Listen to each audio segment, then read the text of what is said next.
Ang hanapin nyo, lagi siyang tambay, isang malaking bula. 8 oras magdiploma. Napapakilos kita. Dapat mong malaman.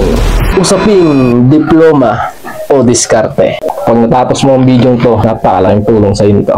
By the way guys, ako nga pala si Darcel Robles, isa akong negosyante at mahilig ako sa larangan ng PS. Usaping diploma o diskarte.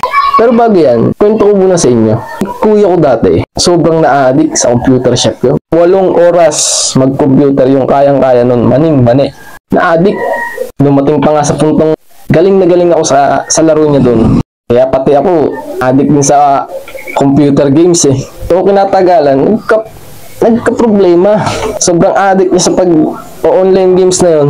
Pabayaan niya ang pag-aaral. Dumating sa puntong ginusto na niyang tumigil dahil doon. So nung tumagal, nung nagpapasarap na siya sa buhay, lagi siyang tambay, na-realize niya na mahirap yung walang karunungan. So ang ginawa niya, humingi siya ng tulong sa aking ate at sa aking magulang. Na muli siyang babalik at tutugain na niya ang kanyang pag-aaral. Yung pala, may plano ng trabaho i-execute. Kaya ang ginawa niyang nag-aaral uli siya, gumraduate siya doon, no? Hindi niya kinuha yung diploma. Ang kinuha lang niya yung karunungan. So simula nun, ngayong taong ito, nasa industry siya ng digital at malapit na siyang makaalis doon sa pinaniniwalaan kong bula ng kahirapan. Diploma o diskarte, base sa observation ko sa kanya, wala. Bakit? Ang diploma, hindi yan option. Papel lang yan eh. Dapat hindi ginagawang option ng diploma. Ang habulin mo, karunungan. Kasi pinakita na ng kuya ko eh. Graduate siya pero hindi niya kinuha yung diploma. Ang kinuha niya yung karunungan. Karunungan ang kinuha niya. Ikaw na nanonood ngayon, piliin mo lagi ang karunungan. Ang diploma, papel lang yan. Kahit medyo may edad na, karunungan pa din. Pagdating naman sa diskarte, mali pa rin eh. Mali. Ibig sabihin ng diskarte, hindi ka magaling sa bagay na yun eh. Hindi ka magaling dun. Hindi ka expert dun. Kunwari, didiskarte ka. Buy and sell ng kotse.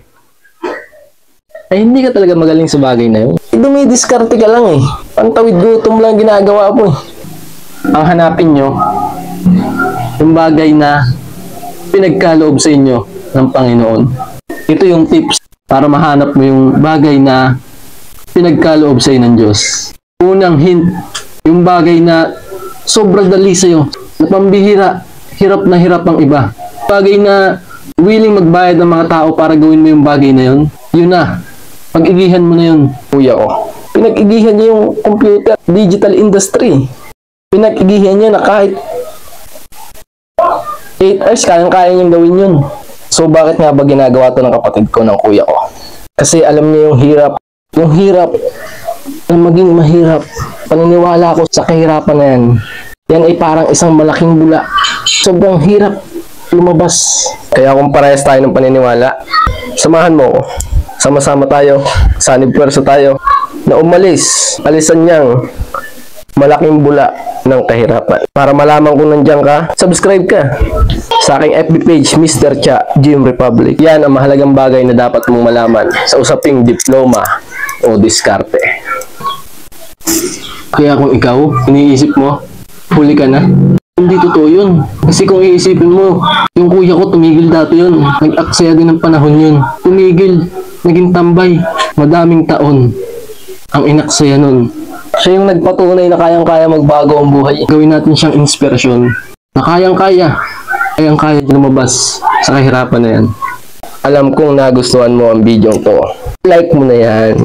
Subscribe ka na rin sa aking FB page, Mr. Cha, Gym Republic.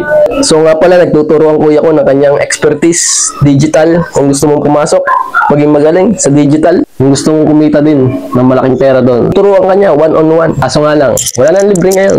Kailangan mo na mag-invest. PM nyo lang. Ito ang kanyang FB. Ako po ulit, si Darcel Robles. Mag-iiwan sa inyo ng katagang ang tamad. Huwag pakainin. Ciao. Bye.